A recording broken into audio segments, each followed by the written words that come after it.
ውድ የኢስላም ልጆች አሰላሙ አለይኩም ወራህመቱላሂ ወበረካቱ።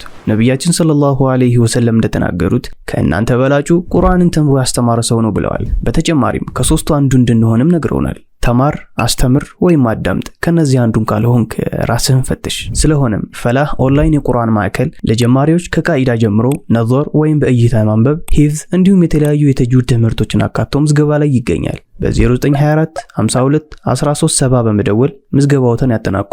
ወይም ከስር በመናስቀምጥላችሁ የመመዝገቢያ ሊንክ በቀላሉ መመዝገብ እንድትችሉ አመቻችተናል። ፈላህ ኦንላይን የቁርአን ማዕከል።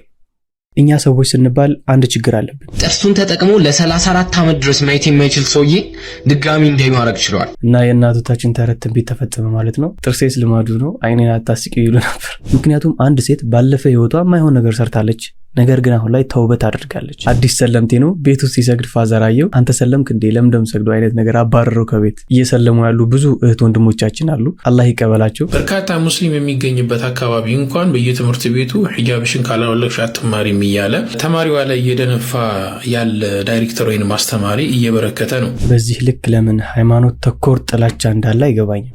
በጣም የሚያሳዝነው ነገር በዚህ ሳምንት ብቻ 3 አካባቢዎች ላይ እንደነዚህ አይነት ጉዳዮች እንደተፈጸሙ እዚህ ጋር አንድ ነገር ግልጽ ላድርግላችሁ። ሙስሊም ሴት የትም ቦታ ብትሆን ሂጃቧን ትለብሳለች ወይም ኒቃቧን ትለብሳለች። ነገር ግን ነጠላ የሚለብሱ ሴቶች ወደ እምነት ቦታቸው ሲሄዱ ብቻ ነው አይደለ? ይሄ ግልጽ መሆን አለበት። በርካታ ሙስሊም የሚገኝባት የተውሂድ ሀገር ተብላ የምትታወቀው በርካታ ዑለማዎች ሙስሊሙ በጣም ጠንካራ ነው፣ ጀማዓው በጣም ጠንካራ ነው የሚባልባት አንድ ከተማ ላይ እንኳን አንድ ትምህርት ቤት ውስጥ ኒቃብሽን ካላወለቅሽ አትማሪም ተብላ ከትምህርት ቤት የተባረረች አንድ እህት እንዳለች። ሴት ልጅ ያለ ሂጃቧ የትም ቦታ ልትሄድ አትችልም። ሃይማኖቱ አይፈቅድላትም። በነጻነት ትምህርታቸውን መማር አለባቸው። ለሰራችሁት ነገር አሁን ላይ ተውበት አድርጉ ነው። ግን አንድ ሰው ለምሳሌ ከ2 ወር በኋላ ገባለሁ ካለ አሁን ላይ ችሎ ሳይሆን ከ2 ወር በኋላ በደም ጠንክሬ ሰርቼ አቅም እንዲኖረኝ ማድረግ ይችላል። አዲስ ዓመት በመጣ ቁጥር የምታሽቃብጡ ሰዎች አላችሁ። ቁጥር ጨመረ፣ ዓመት ተቀየረ፣ ወሩ እንትን አለ፣ ምንም ይፈይደው ነገር የለም። እንደው ሃይቆን ልንገረን ውለው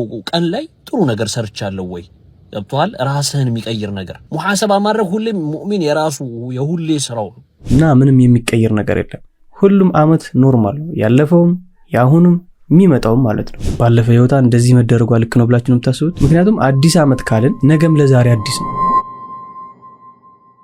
የአዲስ ባለትዳሮች አሳዛኝ ገጠመኝ። በተለይ ሴቶች ትኩረት አድርጋችሁ አንብቡት፣ መልእክቴ ነው ይላል። ከቀድሞ የሐራም ጓደኛዋ ጋር ተኝታ እንደነበረች ነገረችኝ ከኒካሃችን በፊት። እንደዛም ሆኖ እንጋባ አልኳት፣ አገባኋት። ነገር ግን ከዛ በኋላ ሁሉም ነገር ተቀየረ። ለራሴ ቀላል እንደሆነ ነገርኩት፣ ማቹር እንደሆንኩኝ ያሳመንኩት። ያለፈ ነገር ያለፈ ነው። ግልጽ ነበረች፣ ልትደብቀኝ አልሞከረችም። ኒካህ ከማድረጋችን በፊት ነገረችኝ፣ አከበርኳት። ግን ክብር ታሪክን አይፍቅም፣ ትዳር ህመምን አያድንም። መቼም ስለዚህ ጉዳይ አላነሳባትን ብዬ ነበር። ግን አንዴም ሁለቴም አይደለም፣ በተደጋጋሚ በዝምታ በጸባችን በንግግራችን መሃል አስታውሳለሁ። ሁልጊዜ ከስልኳ ጀርባ ስትስቅ እጠረጥራለሁ። ሁልጊዜ ቆንጆ ስትለብስ እጠይቃለሁ። ሁሌም ስታለቅስ ጥፋቷ ተሰምቷት ወይስ እንድታዘንላት ተጠራጣሪ ሆንኩኝ። እሷ ተከላካይ። ከጊዜ በኋላ ባልና ሚስት መሆናችን ቀርቶ ዳኛና ተከሳሽ ሆነን ሁሉም ሳምንት ሁሉም ወር ጸብ ይዞ መምጣት ጀመረ። አዲስ ቁስል። የገነባነው ፍቅር ትናንታችንን ማለፍ እስኪያቅተው ድረስ ተጣላን፣ ተለያየን። ሱብሃንአላህ። እህቴ ክብርሽን ጠብቂ፣ ለባልሽ እንጂ ለሁሉም አትሞሸሪ። ይህ ጽሑፍ ከሌላ ቻናል ነው ያገኘሁት። እኔም ልክ እንደዚሁ አይነት ታሪክ በጣም ቅርብ ከማውቀው ሰው ላይ ተከስቷል። መጨቃጨቅ መፋታቱም ሳይቀር ሁሉንም ሆኖ አይቼዋለሁ። ስለዚህ እህቶች የሚል ጽሑፍ ተፖስቶ አግኝቼ ነበርና ወላሂ በጣም ነው የገረመኝ። ነገር ግን እዚሁ ፖስት ላይ የተጻፉትን ኮመንት ላንብብላችሁ። ይቅርታ አድርጊልኝ እህቴ፣ ግን ሰው ነው።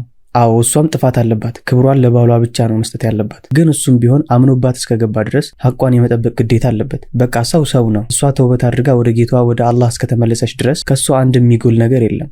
አላህ ይቅር ብሏታል። ግን ወላሂ ሰው ላይ መፍረድ በጣም ከባድ ነገር ነው እና ተውበት እስካደረገች ድረስ አላህ ይቅር ይላታል። ባሏ ከተዋትም ተዋት ነው። ዋናው የአላህን ይቅርታ ማግኘት ነው። ሌላው ትርፍ ነው። ወላሂ ዱንያ በቃ ዱንያ ናት። ዋናው ተውበት ማድረጋችን ነው። አላህ ከሐራም ነገር ሁሉ ይጠብቀን። አሚን።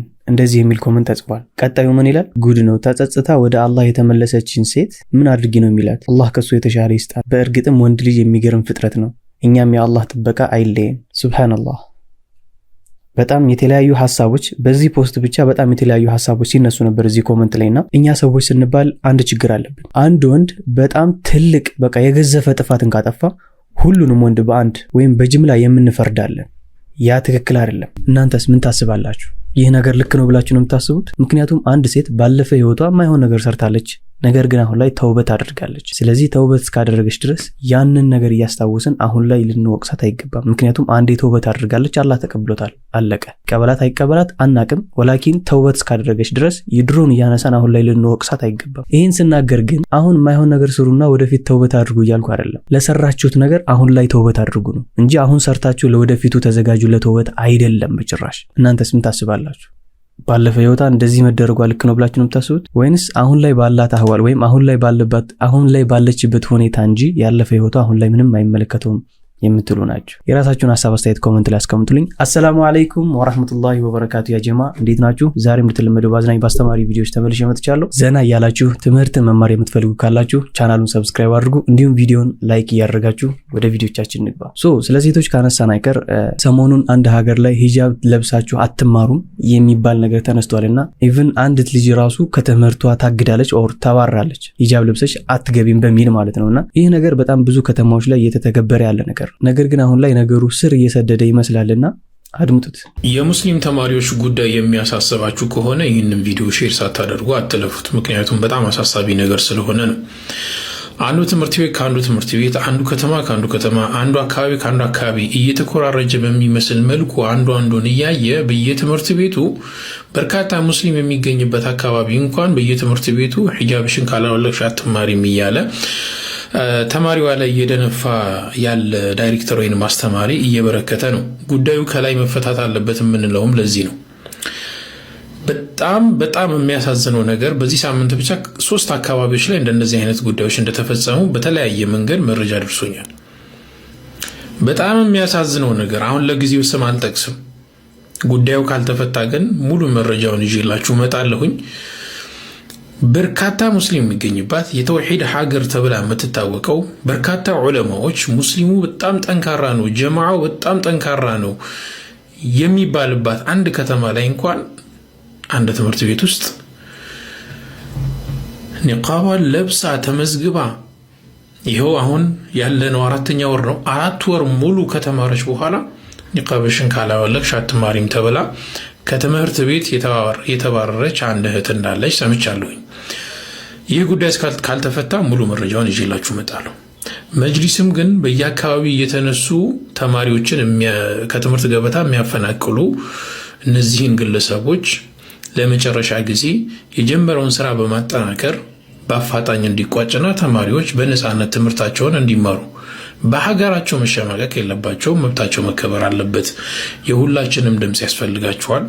ሰላም አለይኩም ወራህመቱላሂ ወበረካቱ። በዚህ ልክ ለምን ሃይማኖት ተኮር ጥላቻ እንዳለ አይገባኝም። ሙስሊም ሴት ሂጃቧን ለብሳ ወይም ደግሞ ኒቃቧን ለብሳ ትምህርት ቤት የምትገባ ከሆነ እኛም ነጠላ ለብሰን እንገባለን አይነት ነገር ከዚህ በፊትም ሰምታችሁ ታውቃላችሁና እዚህ ጋር አንድ ነገር ግልጽ ላድርግላችሁ። ሙስሊም ሴት የትም ቦታ ብትሆን ሂጃቧን ትለብሳለች ወይም ኒቃቧን ትለብሳለች አይደለ? ነገር ግን ነጠላ የሚለብሱ ሴቶች ወደ እምነት ቦታቸው ሲሄዱ ብቻ ነው አይደለ? ይሄ ግልጽ መሆን አለበት። ምክንያቱም ሴት ልጅ ያለ ሂጃቧ የትም ቦታ ልትሄድ አትችልም፣ ሃይማኖቱ አይፈቅድላትም። ለዛም ነው ሂጃቧን ለብሳ ወይም ኒቃቧን ለብሳ እየሰገደች ኦር እየተማረች ያለችው። ያንን ግን ሃይማኖቱን ጥላቻ ስላለባችሁ ብቻ ካላወለቅሽ አትማር የሚባል ነገር አይሰራም። ምክንያቱም ሀገራቸው ነው የነሱ። ስለዚህ ሀገራቸው ላይ ተከብረው በነፃነት ትምህርታቸውን መማር አለባቸው እና በዚህ ጉዳይ ለምን ዝም እንደሚባል አይገባኝም ሐቂቃ። ብቻ ለማንኛውም አላህ የተሻለውን ያምጣልን። የበላይ አካላትን በዚህ ጉዳይ ጠንክራቸው እንድትሰሩበት ስንል እንጠይቃለን። ጥርሱን ተጠቅሞ ለ34 ዓመት ድረስ ማየት የማይችል ሰውዬ ድጋሚ እንደማረግ ችሏል እና ፕሮሰሱ ነው ደግሞ ገራሚ ፓርቱ። እንዴት እንደሚያደርጉት ልንገራችሁ። ይሄ ፕሮሰስ ደግሞ የሚሰራው ከክሮኒያቸው ወይም ጥቁሩ ፓርት በስብ ወይም ብሎክ ለተደረገባቸው ሰዎች ነው ማለት ነው እና ማየት ለማይችሉ ሰዎች ጥርሳችሁን ይነቅሉትና ቪዲዮ ላይ እንደምታዩት በሌዘር ይቆርጡትና ፐርፌክትሊ ፍላት እንዳርገው ቺክ ቦናችሁ ጋር እዚህ ጋር ይቀብሩታል። ለምንድን ነው ጥርስ የሚጠቀመው ደግሞ ለምትሉኝ ቦዲያችን እንደ ፎሬን ኦብጀክት አይቆጥረውምና ብሎክ ያደርገውም ብለው ስለሚያስቡ ነው። እዛ ከወራት በኋላ ያ ጥርስ ብለድ ቬዝልስ ምናምን ነገር ዲቨሎፕ ያደርጋል። ከዛ ያንን ያወጡትና ያ ጉዳት የደረሰበት አይን ፓርት ላይ እንደ ሌንስ ይጠቀሙበታል ማለት ነው። ፐርፌክትሊ እነዛ ደም ስሮች ምናምን ነገር አይናችሁ ውስጥ አላይን አድርጎት ድጋሚ እንደ ሌንስ ይጠቀሙበታል ማለት እና ይህ ፕሮሰስ 100% ሰክሰስፉል ሆኖ ይሄ ሰውዬ ከ34 ዓመት በኋላ ድጋሚ ማየት ይችላል። እና ሳይንስ ሌላ ታሪክ ውስጥ አልገባም ነው የምትሉኝ? ገብቷል እና የእናቶቻችን ተረት ትንቢት ተፈጸመ ማለት ነው። ጥርሴስ ልማዱ ነው አይኔን አታስቂው ይሉ ነበር። ስለ ጥርስ ከተነሳ አይቀር ይህን ቪዲዮ ተመልከቱት። በዚህ ኑሮ ላይ እንዴት መኖር እንደምችል አላውቅም። ተመልከት። ሌላ ያልታሰበ ወጪ ማለት ነው ጎበዝ። እኔ እንደምንም ብዬ ፍንጭት ነኝ ብዬ ፎግሬ ኖርኩኝ የታችኛውን ላሽ ብዬ አስተግፊሩላህ። ይሄ ፍንጭት ነው።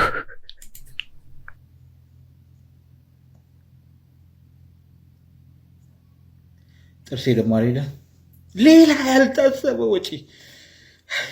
ይሄ አስብለህ ያልታሰበ ወጪ ነው። ሱብሃንአላህ። ግን ጥርስ እንደዚህ የተንቀሳቀሰ ይኖራል እንዴ? እንዴት ይቀመጣል? ከባድ ነው ወላሂ። ለማንኛውም ሁላችሁም ባላችሁ ነገር አልহামዱሊላህ በሉ።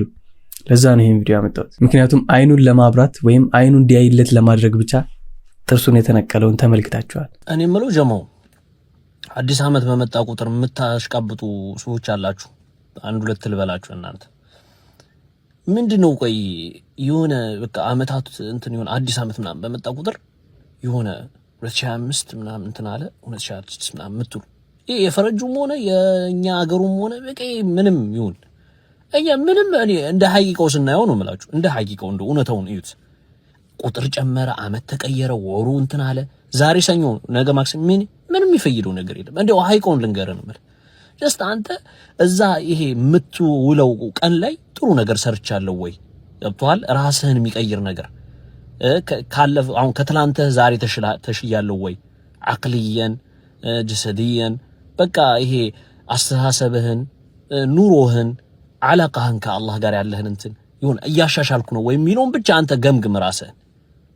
በቃ የሆነ አሁን ባለሁበት ሁኔታ ላይ ወደ አላህ ቢሄድ አላህ ራዲ ነው ወይ ከኔ ብለህ ራስህን ጠይቅ። ሁሌም ይሄን ነው ማየት ያለብህ እንጂ ምንም ከአመታት ጋር ምንም ይገናኝ ነገር የለም ነው ማለት እንዴ።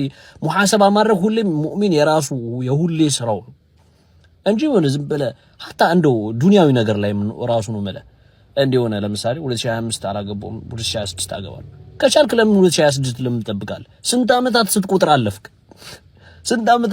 አለፍክ? ወላሂ ምሬድ እኮ እስቲ 2017 2016 2017 አዲስ ዓመት በመጣ ቁጥር የሆነ በቃ ተሰክሳለህ ምናምን የሆነ ሆይ የምትሉት ነገር አለ። የሆነ አዲስ ዓመት ምናምን ሲጀምር ነገር ምናምን ከዛስ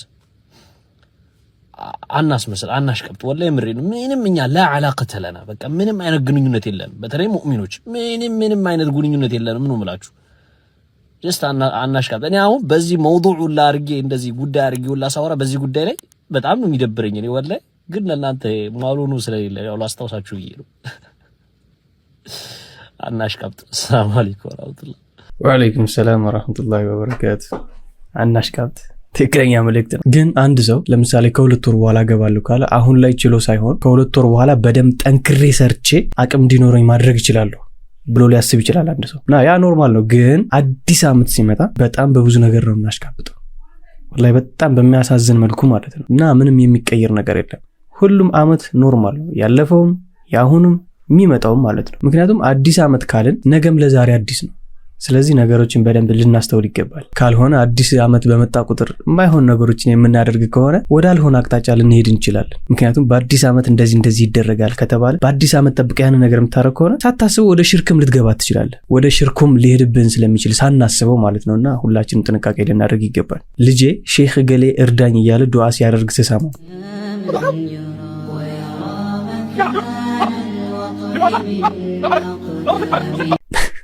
አስተግፊሩላህ።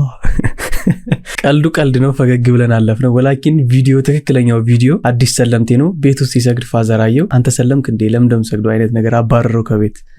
እንደዛ ይመስላል ሪያሊቲውና እየሰለሙ ያሉ ብዙ እህት ወንድሞቻችን አሉ። አላህ ይቀበላቸው፣ በእስልምናቸውም ጠንክረው የሚቀጥሉ ያድርጋቸው። አጠገባቸው ያላችሁ ሙስሊሞችም ደግሞ እነሱ ስለ ዲናቸው በደንብ እንዲያውቁ እንዲረዱ ሁላችሁም እገዛ ልታደርጉላቸው ይገባል። ምክንያቱም አንድ ሰው ወደ እስልምና ሲመጣ ወንድማችን ነው ወይም ደግሞ እህታችን ነች። ስለዚህ ስለ ዲኗ ወይም ስለተመለሰችበት ሃይማኖት በደንብ እንድታውቅ ልናደርግ ይገባል። ኢንሻአላህ እናደርጋለን። ያ ጀማዓ የዛሬ ቪዲዮአችን ይመስላል። ከናንተ ጋር ማስተማሪና አዝናኝ ቪዲዮዎች ካሏችሁ በዚህኛው የቴሌግራም ዩዘርኔም ቪዲዮችን እየላካችሁልኝ እዚህ አመጣን ከጀማዓው ጋር ሪአክት እናደርግበታለን፣ እንማማርበታለን። ባላፍቃድ እስካሁን ደቂቃ ድረስ አብራችሁኝ ስለቆያችሁ ከልብ አመሰግናለሁ። ቪዲዮን ከመዝጋቴ በፊት ግን አንድ ቪዲዮ ላስደምጣችሁ። ሰላም አለይኩም ወራህመቱላሂ ወበረካቱ። ያው በባለፈው እንዳያችሁት ነበረ። ያው አሁን አልሐምዱሊላህ ተሰርቶለታል። በጣም ደስ ብሎናል። አልሐምዱሊላህ በሃሩን ሚዲያ በኩል በተወሰኑ እህቶች እና ደግሞ በመዋዝ ተወሰነ ተሰብስቦ ነበረ እና በእነሱ በኩል አልሐምዱሊላህ ረብል ዓለሚን ይኸው ተሰርቷል። ለዚህ በቅቷል። አልሐምዱሊላህ አላህ በረካ ያደርጋችሁ። በጣም ደስ ብሎኛል ወላሂ። ዶክተሩ ዛሬ አይቶት ነበረ። በጣም አሪፍ ነው፣ ደህና ነው ብሏል። ያው ግን በቃ ወደ ከሙቀት ቦታ መኖር የለበትም። ምክንያቱም የተሰራው ከዚህ ወደዚህ በግማሽ በኩል ስለሆነ በዚህ በኩል ያለው ያው አልወጣም እንዳለ ነው ሚሹ። በዚህ በኩል ውስጥ ላይ ያለው ነገር አልወጣም። በዚህ በኩል ያለው ነው የወጣው። ወደ ቀዝቃዛ ሀገር ቦታ ሆኖ ቢኖር ጥሩ ነው። ምክንያቱም ውስጥ ላይ የገባው ነገር በሙቀት ሰዓት በጣም ይረብሸዋል። ለዛም ነው ወደ ውጭ የሚወጣው ምናምን ብሎ ስለተናገረ ያው እንግዲህ እንደጀመራችሁ የሆነ ነገር የምትሉ በጣም ደስ ይለኛል። ጥሩ ነገር አልሚ ምግቦችን ቶሎ ያው ውሰድ። ምክንያቱም አሁን ይሄ እንደገና ትልቅ ሲሆን ሰውነቱ ሲወፍር ልጁ ሲያድግ ያኔ ይሰራል። እንደገና ይሄ ሙሉ ወጡ የራሱን ስጋ መልበስ እንችላለን ልጁ ከወፈረ በኋላ ሰውነቱ ደህና ከሆነ በኋላ ስላሉ እንግዲህ ያው የተወሰነ እንደጀመራችሁ የተወሰነ ነገር ብታደርጉልኝ ደስ ይለኛል። ያው አሁን አላማችን ምንድነው? ያው ዶክተሩ እንዳለው ወደ ቀዝቃዛ ቦታ ሄድ ብለን ያው ልጁ ያለበት ሁኔታ ይበልጥ ደግሞ ድጋሚ ደግሞ ይሄኛው ወጡ እስኪሰራለት ድረስ ያው እስከዛ ድረስ ምንም ችግር የለውም ወደ ቀዝቃዛ ቦታ ከሆናችሁ ብሏል። እንደዛ ስለሆነ ችግር የለውም ስላለ አሁን ሀሳባችን ወደዛ ሄዶ ቀዝቀዝ ወዳለ ቦታ ሄዶ ልጁን ማስቀመጥ ነው።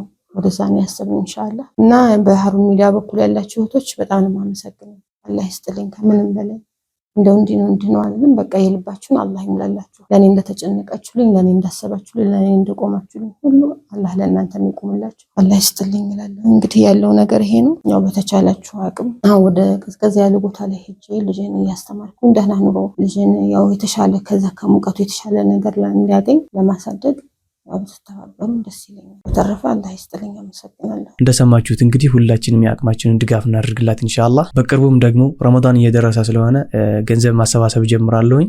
ተዘጋጁ ኢንሻአላህ። የዛሬ ቪዲዮአችን ይመስላል። በቀጣይ ቪዲዮ እስክንገናኝ ሁላችሁም በያላችሁበት ሰላም ሁኑልኝ። ወሰላሙ አለይኩም ወራህመቱላሂ ወበረካቱ።